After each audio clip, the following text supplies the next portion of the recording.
Sebelumnya, Assalamualaikum warahmatullahi wabarakatuh. Saya Anissa Prameswari akan mempresentasikan mekanika tanah 1. Pemadatan tanah. Pemadatan tanah adalah penyusunan partikel-partikel padatan di dalam tanah karena ada gaya tekan pada permukaan tanah, sehingga ruang pori tanah menjadi sempit. Kondisi tanah atau tingkat kepadatan tanah dapat ditentukan dengan parameter-parameter tertentu seperti void ratio, porositas, bulk density, dan aerasi tanah, menurut Mandang dan Nishimura 1991. Standar pengujian laboratorium pemadatan tanah yang pertama yaitu SNI 1742-2008, yaitu cara uji kepadatan ringan untuk tanah. Yang kedua, SNI 1743-2008, cara uji kepadatan berat untuk tanah. Dan yang ketiga, SNI 01556, yaitu standar untuk kepadatan dan berat satuan tanah di tempat dengan metode kerucut pasir atau sand contest. Untuk soal 1A, sebuah data percobaan laboratorium untuk uji Proctor standar memberikan hasil-hasil sebagaimana tabel berikut. Berat tanah basah dalam cetakan yang pertama yaitu 2010 gram memiliki kadar air 12,8%. Berat tanah basah dalam cetakan yang kedua yaitu sebesar 2092 gram memiliki kadar air 14,5%. Berat tanah basah dalam cetakan yang ketiga yaitu 2114 gram memiliki kadar air 15,6%. Untuk berat tanah basah dalam cetakan yang keempat 2100 gram memiliki kadar air 16,8%. Dan berat tanah basah dalam cetakan yang kelima yaitu 2055 memiliki kadar air 19,2%. Kemudian yang ditanyakan yaitu yang pertama, gambar kurva kepadatan dan carilah berat volume kering maksimum dan kadar air optimum tanah yang diuji. B. Hitunglah berat volume kering untuk kondisi zero air void jika GS sama dengan 2,67. Gambarkan kurva rho zero air void terhadap kadar air. C. Gambarkan kurva dengan kandungan udara 10%. D. Jelaskan mengapa perlu dilakukan pengujian pemadatan laboratorium dan apa kaitan antara pengujian laboratorium dan lapangan. E. Jelaskan faktor-faktor yang mempengaruhi kepadatan suatu tanah. Untuk jawaban A, yaitu dengan soal gambar kurva kepadatan dan carilah berat volume kering maksimum dan kadar air optimum tanah yang diuji. Untuk mendapatkan gambar kurva kepadatan sampel tanah yang telah diuji, perlu dihitung dahulu berat volume basah gamma, volume berat kering untuk mencari kurva. Berat volume basah yaitu dengan rumus W per V. W sudah diketahui sebesar 943,3 cm3. Untuk uji yang pertama, yaitu memperoleh hasil 2,131 gram per cm3. Untuk uji yang kedua, memperoleh hasil 2,218 gram per cm3. Untuk uji yang ketiga, memperoleh hasil 2,241 gram per cm3. Untuk uji keempat, memperoleh hasil 2,226 gram per cm3. Dan untuk uji kelima, memperoleh hasil 2,179 gram per cm3. Selanjutnya, kita mencari berat volume kering atau gamma D. Sama dengan rumus gamma per 1 plus W persen per 100. Uji yang pertama memperoleh hasil 1,889 gram per cm3. Untuk uji kedua memperoleh hasil 1,937 gram per cm kubik. Untuk uji ketiga, yaitu memperoleh hasil 1,939 gram per cm kubik.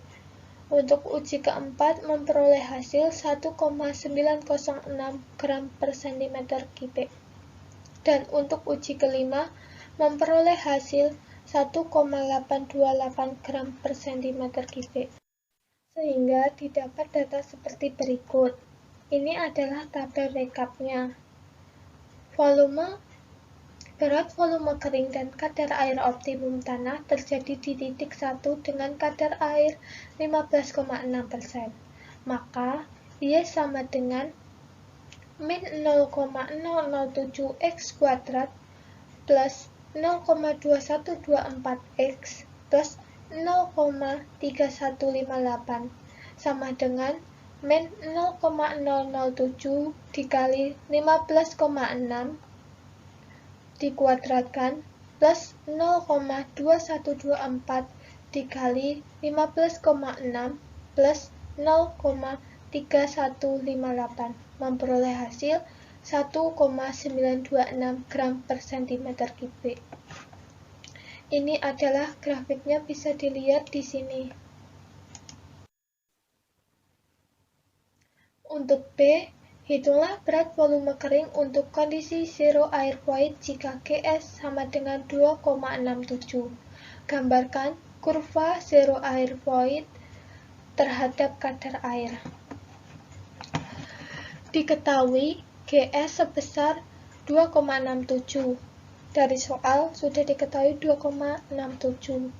W1 sama dengan 12,8%.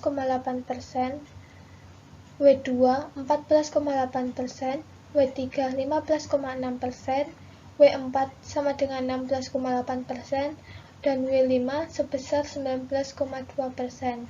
Sedangkan gamma W sama dengan 1 gram per cm kubik. Untuk 1 yaitu gamma zero air void 1 sama dengan rumus GS dikali gamma W per 1 plus W kali GS, memperoleh hasil 1,99 gram per cm kubik.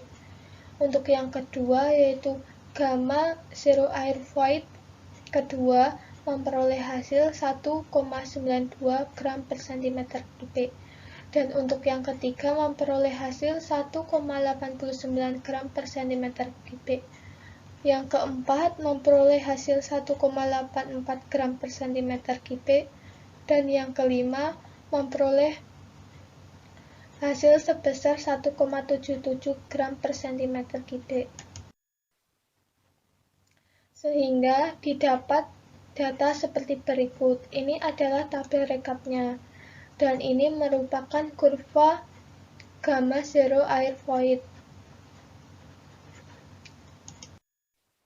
Selanjutnya, gambarkan kurva dengan kandungan udara 10%. Untuk mendapatkan gambar kurva degree of saturation, perlu menghitung berat total terlebih dahulu. Jangan lupa sertakan 10%. Ini adalah sudah diketahui berat volume basah dan berat volume kering, sehingga total beratnya untuk uji yang pertama yaitu sebesar 4,12, uji kedua sebesar 4,26, uji ketiga sebesar 4,28, uji keempat sebesar 4,23, dan uji kelima sebesar 4,11. Ini merupakan kurva dengan kandungan udara 10%. Selanjutnya, pertanyaan keempat, yaitu dengan soal jelaskan mengapa perlu dilakukan pengujian pemadatan laboratorium dan apa kaitan antara pengujian laboratorium dan lapangan. Perlu dilakukan pengujian pemadatan di laboratorium karena Proktor 1933 telah mengamati bahwa adanya hubungan kadar air dengan berat volume kering tanah padat, di mana pada berbagai jenis tanah terhadap satu nilai optimum tertentu untuk mencapai berat kering maksimum. Sedangkan pemadatan di lapangan berfungsi untuk meningkatkan kekuatan tanah, sehingga dengan demikian meningkatkan daya dukung fondasi di atasnya. Hubungan pemadatan tanah di lapangan dengan di laboratorium, yaitu kita dapat mengetahui metode terbaik pemadatan tanah di area yang akan dipadatkan, yang sebelumnya tanah tersebut diuji terlebih dahulu dengan metode-metode tertentu untuk mengetahui kadar air, kepadatan tanah, sifat-sifat karakteristiknya. Keduanya memiliki tujuan untuk memperbaiki kuat geser tanah, yaitu menaikkan nilai dan memperkuat tanah. Yang kedua, mengurangi kompresibilitas, yaitu mengurangi penurunan oleh beban. Yang ketiga, mengurangi permeabilitas, yaitu mengurangi nilai K. Yang keempat, mengurangi perubahan udume alabat, perubahan kadar air. Yang kelima, mengurangi sifat kembang susut tanah atau lempung. Untuk pertanyaan ke-5, yaitu dengan soal faktor-faktor yang mempengaruhi kepadatan suatu tanah, yaitu ada kadar air. Kadar air mempunyai pengaruh yang besar terhadap tingkat kepadatan yang dapat dicapai oleh suatu tanah. Yang kedua yaitu jenis tanah. Di samping kadar air, faktor lain yaitu yang juga mempengaruhi pemadatan adalah jenis tanah dan usaha pemadatan. Lanjut untuk soal ke B, yaitu dengan soal jenis-jenis alat pemadat tanah di lapangan, termasuk cara bekerjanya. Yang ke B, bagaimana cara atau prosedur pelaksanaan pemadatan di lapangan, termasuk aplikasi nilai kadar air optimum yang telah ditentukan dari uji laboratorium. C. Bagaimana cara mengecek kepadatan tanah di lapangan pada tanah yang selesai dipadatkan. Yang A. Jenis-jenis alat pemadat tanah di lapangan. Yang pertama yaitu tamping roller, seperti gambar di samping. Alat pemadatan ini menggunakan sheep foot, yaitu roda baja yang pada permukaannya terdapat gigi-gigi. Karena itu tamping roster disebut juga sebagai sheep foot roller. Setiap unit alat ini memiliki satu roda atau lebih. Jika lebih dari satu, rodanya mempunyai lebar dari keliling variasi. Tamping roller bekerja dengan menggunakan metode pemadatan atau peremasan. Dengan pemadatan model ini, permukaan tanah diharapkan bisa dilalui tanpa banyak hambatan. Kemudian yang kedua ada vibrating kompraktor.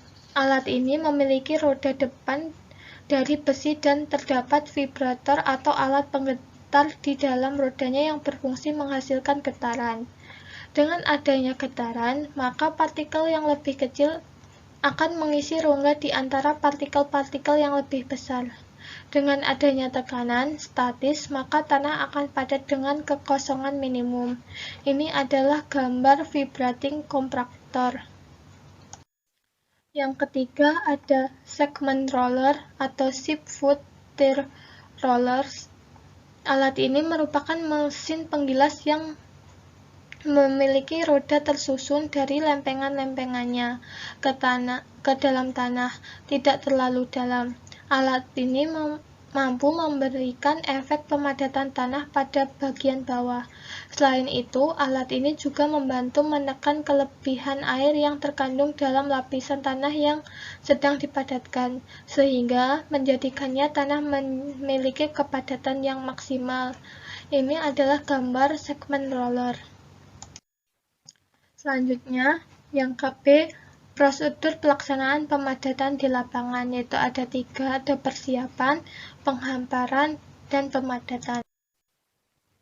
Untuk persiapan, pada awal pekerjaan proyek, ini pihak kontraktor dan pelaksanaan tidak menyediakan alat-alat yang ringan, tetapi juga menyediakan alat-alat berat karena sangat penting untuk mendukung kelancaran pekerjaan apalagi proyek pembangunan jalan seperti drum truk, motor grader, ekskavator, vibrator roller. Untuk yang kedua yaitu penghamparan. Teknik pengendaan material. Sebelum dilakukan penghamparan, dilakukan pengukuran elevasi dari ketebalan LPB dan LPA dengan memberikan tanda pada patok sesuai ketebalan dari tiap-tiap lapisan menggunakan alat ukur waterpass. Penghamparan material adalah suatu proses menuang dan meratakan agregat lapis pondasi yang diangkut drum truk. Ini seperti ini gambarnya. Untuk teknik pelaksanaan penghamparan, lapis pondasi dimulai dari samping kiri dan kanan ke bagian tengah. Kemudian dari tengah dihampar lurus ke depan. Pekerjaan ini dilakukan dengan alat berat yaitu motor grader. Untuk jarak penghamparan alat maksimal 50 meter. Selama proses penghamparan dan pemadatan dilaksanakan, tim surveyor akan melakukan kontrol terhadap elevasi timbunan, seperti gambar di samping. Dan yang ketiga yaitu pemadatan.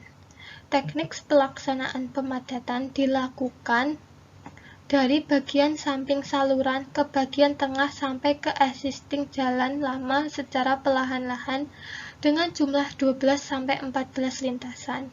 Pada pekerjaan pemadatan lapis pondasi agregat dipakai alat pemadat vibratory roller merek Hammer dengan berat 20 ton.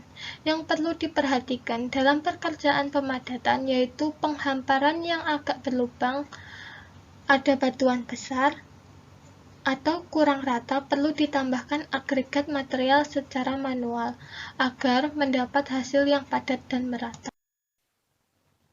Yang kedua, setelah pekerjaan pemadatan dengan lintasan 7-8 kali, lalu material disiram dengan air secara merata sepanjang 600 meter dengan menggunakan drum truk berisikan air dalam tangki. Kemudian disiram menggunakan alkon. Untuk kontrol pada sepanjang penyiraman air harus benar-benar terbagi rata dari awal penyiraman sampai akhir. Air harus benar-benar habis. Apabila masih tersisa, artinya kecepatan dari drum truk tersebut terlalu cepat, maka disampaikan kepada operator bahwa kecepatan dikurangi.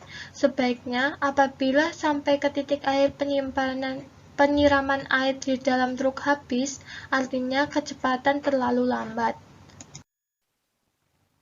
Keempat, setelah air merata di permukaan agregat yang sudah dipadatkan, kemudian agregat lapis pondasi dipadatkan lagi dengan vibrator roller sampai jumlah lintasan mencapai 14 kali, lintasan secara merata dan padat kemudian dikontrol dengan alat ukur waterpass. Apakah ketebalan padat pertama sudah sesuai?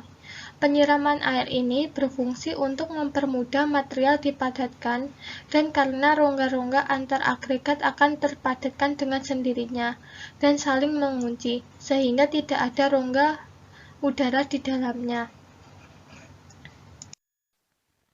Untuk yang B, aplikasi nilai kadar air optimum yang telah ditemukan dari uji laboratorium. Nilai kadar air optimum sangat penting dibutuhkan untuk mengurangi atau menghemat penggunaan volume air dan pemadatan tanah menjadi bagus. Nilai kadar air optimum juga berfungsi mengurangi penggunaan bahan bakar alat pemadatan tanah karena pemadatan tanah yang bagus, sehingga alat pemadatan tanah tidak melakukan pemadatan tanah dengan durasi yang lama. Selanjutnya, bagaimana cara mengecek kepadatan tanah di lapangan pada tanah yang selesai dipadatkan? Yaitu dengan melakukan uji tes CPR di lapangan. Pengujian CPR lapangan dimaksudkan untuk mendapatkan nilai CPR langsung di tempat, yang digunakan untuk perencanaan tebal perkerasan maupun lapisan tanah perkerasan atau overlay. Pengujian CBR lapangan dilakukan dengan bantuan truk sebagai penahan beban penetrasi.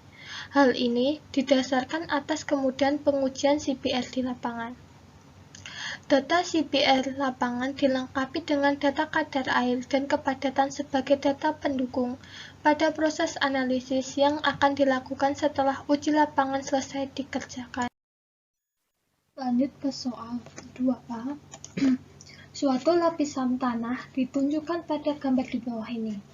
A. Hitunglah tegangan total, tegangan air pori, dan tegangan efektif tanah pada posisi titik A. B. Gambarkan diagram tegangannya. C. Hitung tegangan total, tegangan air pori, dan tegangan efektif tanah pada posisi titik A apabila mat naik sampai permukaan tanah. Gambarkan juga diagram tegangannya. D. Hitung tegangan total, tegangan air pori, dan tegangan efektif tanah pada posisi titik A apabila mat naik sampai 2 meter di atas permukaan tanah. Gambarkan juga diagram tegangannya. E. Berikan analisis tegangan hasil-hasil tersebut. Dari gambar diketahui rho S sama dengan 2,7 megagram per meter kubik, N sama dengan 0,5, rho Z sama dengan 2 megagram per meter kubik, dan gamma W sama dengan 9,8 kN per meter kubik. Kita rubah dulu ke megagram per meter kubik, yaitu 1 megagram per meter kubik. Kemudian yang pertama, kita mencari nilai E porositas.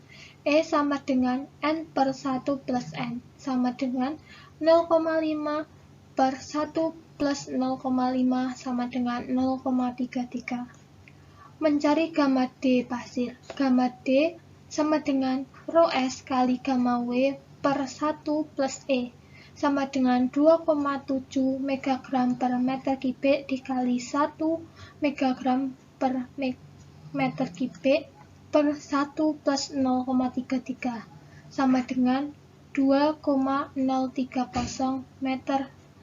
megagram per meter kubik.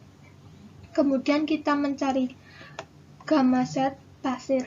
Gamma Z sama dengan rho S plus E per E plus 1 sama dengan 2,7 megagram per meter kubik plus 0,33 per 0,33 plus 1 sama dengan 2,278 megagram per meter kubik. Elevasi muka air tanah berada di bawah permukaan tanah, maka tegangan total di titik A sama dengan 4 meter kali gamma Z clay plus 2 meter kali gamma Z sen plus 2 meter kali gamma D sen. Memperoleh hasil sama dengan 16,616 megagram per meter persegi. Tegangan air pori di titik A sama dengan Z kali gamma W, yaitu memperoleh hasil 6 megagram per meter persegi. Tegangan efektif di titik A yaitu tegangan total dikurangi tegangan air pori, sama dengan 16,616 megagram per meter persegi dikurangi 6 megagram per meter persegi, sama dengan 10,616 megagram per meter persegi. Tabel sesuai kedalaman.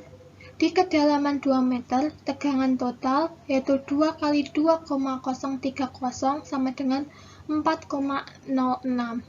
Tegangan air pori yaitu 0, tegangan efektif 4,06 dikurangi 0 sama dengan 4,06. Di kedalaman 4 meter, tegangan total sebesar 8,616, tegangan air pori sebesar 2, tegangan efektif sama dengan 6,616. Dan di kedalaman 8 meter, tegangan total yaitu sebesar 16,616, tegangan air pori sebesar 6, tegangan efektif 10,616. Ini adalah grafik tegangan total. Ini grafik tegangan air pori dan ini grafik tegangan efektif. Elevasi muka air tanah berada di permukaan tanah, maka tegangan total di titik A sama dengan 17,112 megagram per meter persegi. Tegangan air pori di titik A dengan rumus Z kali gamma W yaitu sebesar 8 megagram per meter persegi. Tegangan efektif di titik A yaitu sebesar 9,112 megagram per meter persegi. Tabel sesuai kedalaman di 4 meter tegangan total yaitu sebesar 9,112 megagram per meter persegi. Tegangan air pori 4 megagram per meter persegi dan tegangan efektif 5,112 megagram per meter persegi. Kedalaman 8 meter yaitu tegangan total sebesar 17,112 megagram per meter persegi, tegangan air pori 8 megagram per meter persegi, dan tegangan efektif sebesar 9,112 megagram per meter persegi. Ini adalah gambar diagram tegangan total, ini gambar tekanan air pori, dan ini gambar diagram tekanan efektif.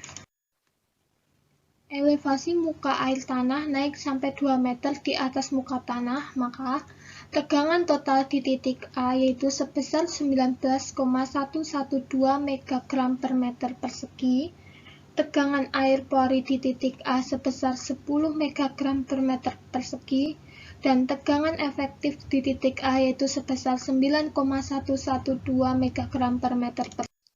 Tabel sesuai kedalaman.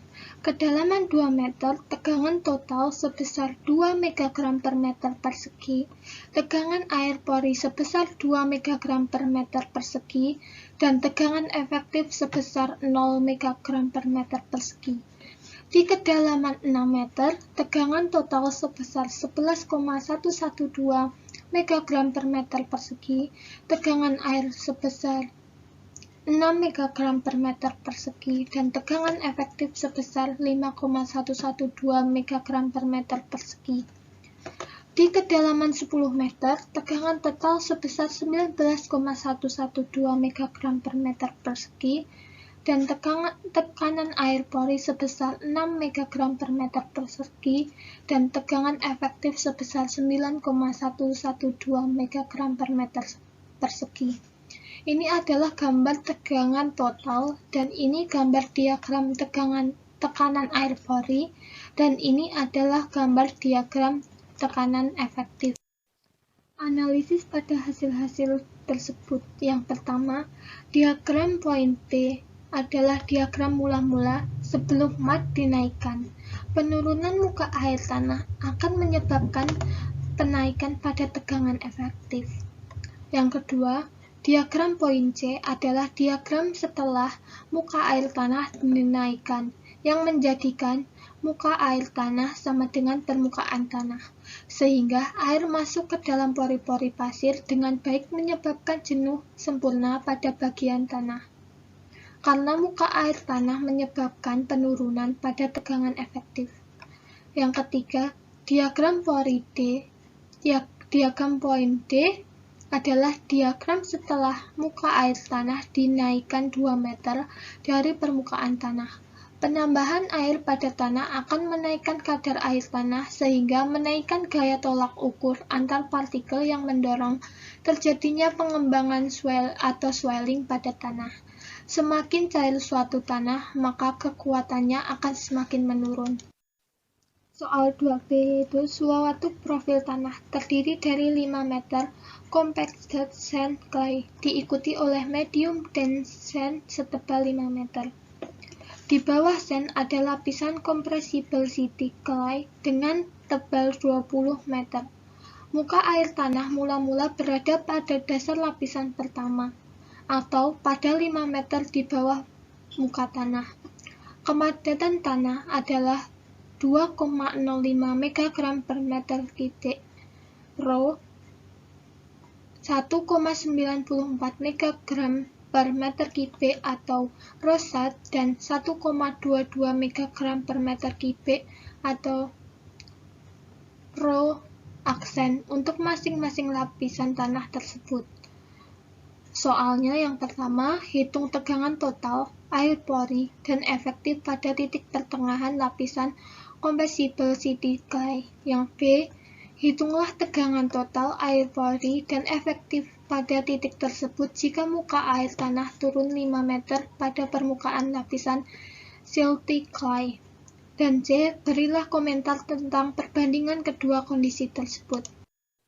Dari gambar diketahui air sama dengan 9,8 kN meter kubik. Kita rubah dulu menjadi megagram per meter kubik, yaitu sebesar 1. Dan kita mengetahui pasir atau Rho sama dengan 2,05 megagram per meter kubik, roset sama dengan 1,94 megagram per meter kubik, dan N 0,5. Mencari nilai E atau nilai porositas. E sama dengan N per 1 plus N, sama dengan 0,33. Mencari nilai berat kering atau Rho D sama dengan GS kali Rho W per 1 plus E, sama dengan Rho S per Rho W kali Rho W per 1 plus E, sebesar 1,54 megagram per meter kubik. Terus kita mencari clay atau roset sama dengan 1,94 megagram per meter kubik. Ini kita sudah mengetahui di soal. Untuk yang pertama, tegangan total di titik X sama dengan 5 meter kali Rho di pasir plus 5 meter dikali rosat pasir plus 10 meter dikali rosat lempung, yaitu sebesar 36,8 megagram per meter persegi. Tegangan air pori di titik X yaitu 5 meter dikali Rho W plus 10 meter dikali Rho W, yaitu 15 megagram per meter persegi. Tegangan efektif di titik X yaitu pengurangan dari tegangan total di titik X dikurangi tegangan air pori di titik X, sama dengan 36,80 megagram per meter persegi dikurangi 15 megagram per meter persegi, yaitu 21,80 megagram per meter persegi. Tabel sesuai kedalaman. Di kedalaman 5 meter, tegangan total yaitu sebesar 7,70 megagram per meter persegi.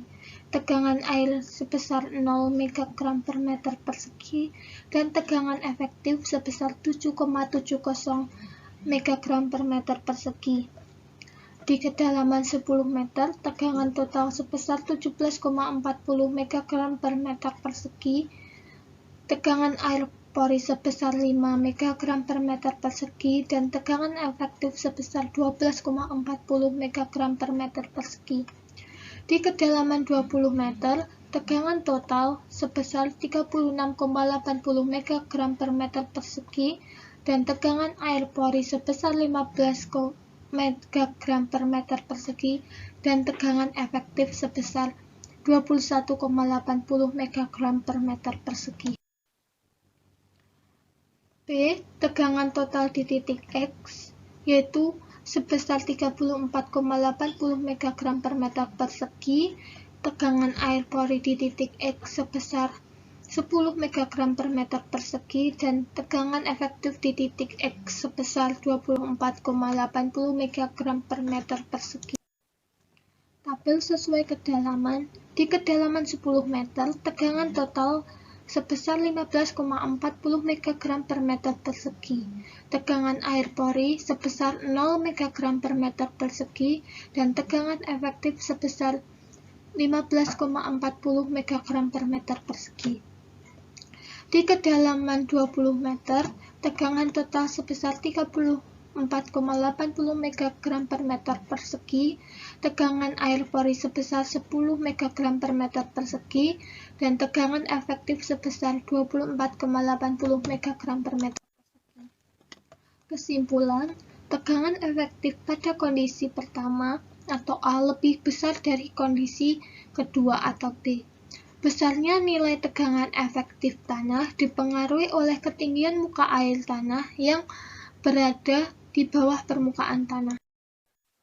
Lanjut ke soal 3A, yaitu silinder horizontal yang berisi tanah ditunjukkan pada gambar berikut.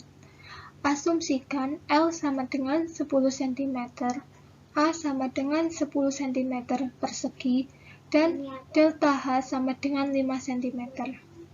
Elevasi muka air di tabung yang tinggi 5 cm di atas pertengahan silinder tanah adalah sen dengan E sama dengan 0,68.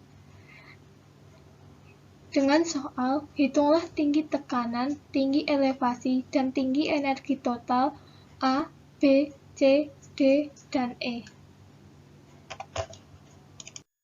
Bisa kita lihat gambar di samping, kita menggunakan rumus yang pertama, yaitu persamaan Bernoulli, H sama dengan HP plus Z, di mana H sama dengan tinggi energi total, HP sama dengan tinggi tekanan, dan Z sama dengan tinggi elevasi.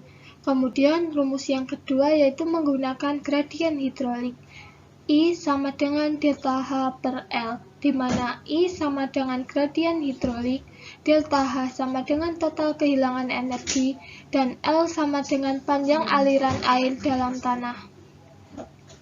Di sini kita mengetahui bahwa delta H itu sebesar 5 cm dan L sebesar 10 cm, maka memperoleh hasil 0,5.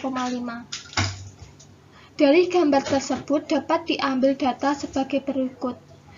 Di titik A, tinggi tekanan masih 10 cm, tinggi elevasi min 5 cm, tinggi energi total 5 cm, dan kehilangan energi 0 cm. Kenapa di titik A ini masih 0, cm? Karena belum melewati aliran tanah. Dan titik B masih tinggi tekanan masih di 10 cm, tinggi elevasi min 5 cm, tinggi energi total 5 cm, kehilangan energi 0 cm. Di titik B ini sama seperti di titik A. Kehilangan energi masih di 0 cm karena belum melewati aliran tanah. Dan tinggi elevasi, kenapa dia dapat min 5? Karena didapat dari jantung. Untuk titik C, tinggi tekanan sebesar 7,5 cm didapat dari 10 min 2,5 cm. 2,5 cm didapat dari gradien hidrolik. 0,5 dikali jarak.